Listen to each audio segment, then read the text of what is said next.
Good morning po mga bayan.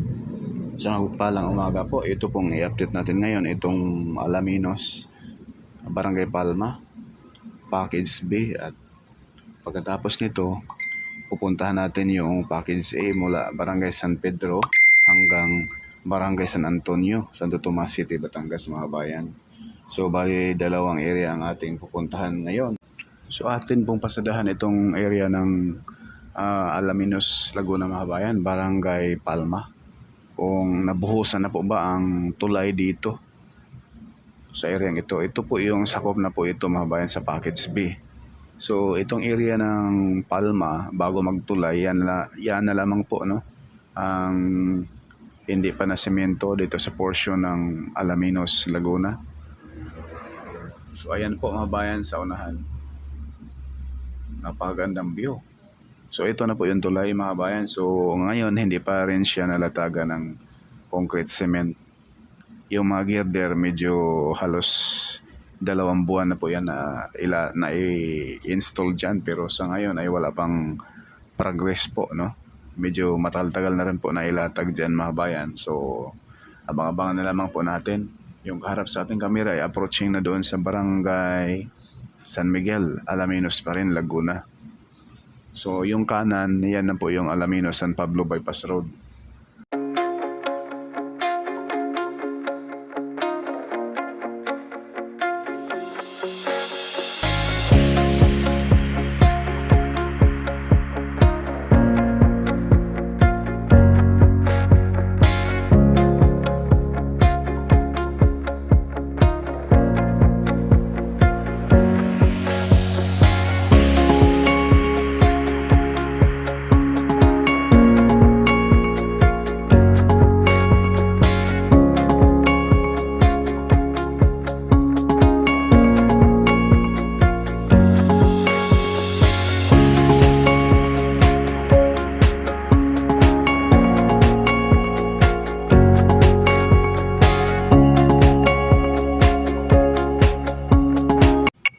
So ngayon mga bayan, dito tayo lilipat sa Barangay San Pedro, Santo Tomas City, Batangas. At yung pinaka-end natin, Barangay San Antonio, Santo Tomas City, Batangas po. So ayan po mga bayan, masasalayan po natin yung Laguna de Bay.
So sunod na po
Ito yung susunod lalatagan ng concrete cement mga bayan dito sa portion ng kalagitnaan ng Barangay San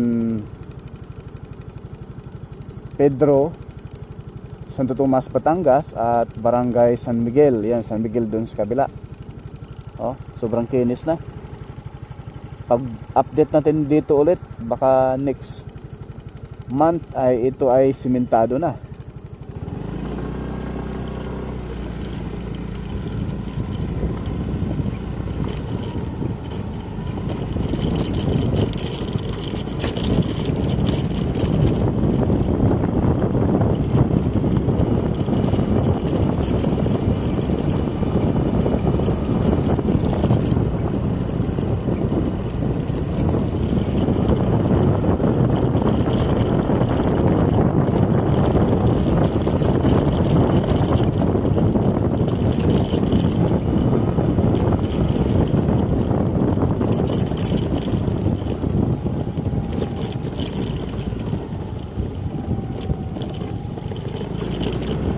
Ito yung portion na baka hindi pa nabayaran to.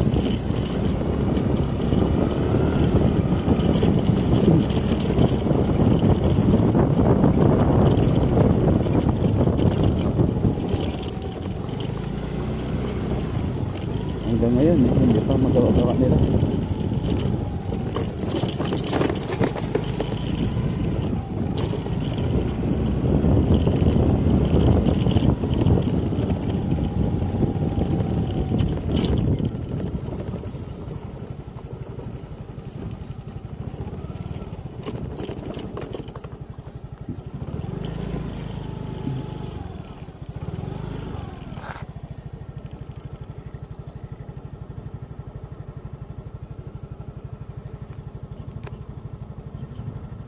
Yan sa unahan mga bayan, yan na po yung Barangay San Miguel, Santo Tomas City, Batangas.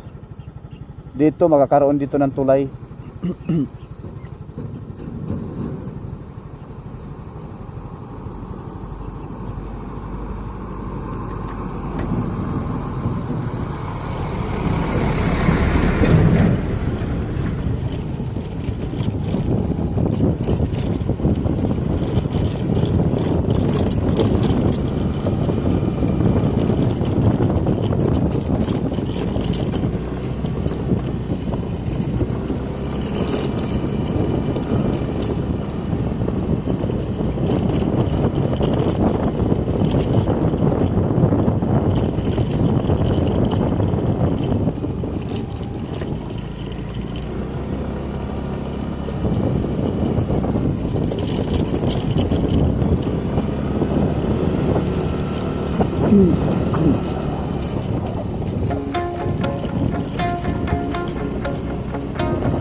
Grabing reverse mga bayan, no? Kita niyo yan? Hindi.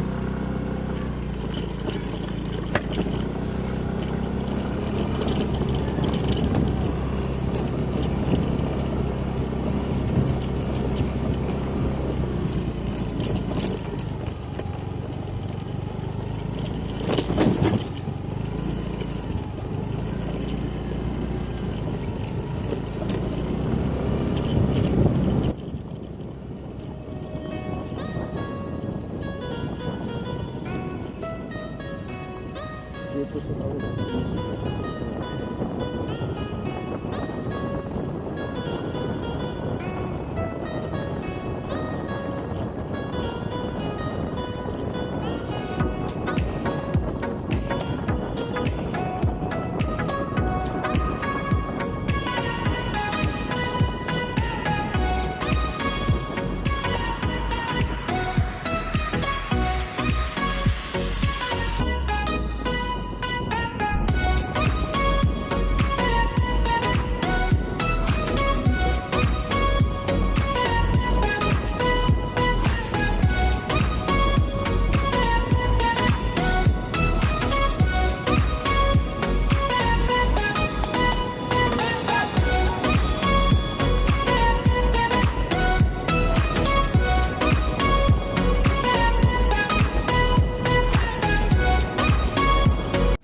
So ayan na po dito sa Barangay San Antonio mga bayan, nasa 4 na lane na po ang nalatag na concrete cement. Ayan na po.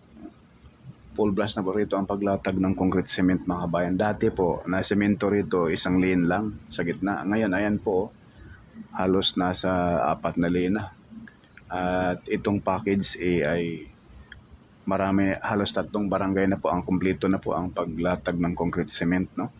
Napakalaking progress mga bayan. Baka sa 4th quarter ng 2026 next year ay next Pasko, no? Susunod na Pasko sa 2026 mga bayan, baka ito ay bubuksan na itong package A, Santo Tomas Interchange, Macban, San Pablo to Tiaong. Wow, 4 na interchange mga bayan bubuksan sana, no? Sa next year, no? 2026. So ayan na po, narito na tayo sa Barangay San Antonio, Santo Tomas City, Batangas mga kabayan. So dito na po tayo mag-end sa ating update, no? Package A at Package B. Next upload natin mga kabayan mula rito sa San Antonio papunta roon sa Santo Tomas Interchange. Maraming salamat po mga kabayan at paki-like, share at subscribe na po. Huwag po tayo mag-skip sa ads, no? God bless po sa lahat.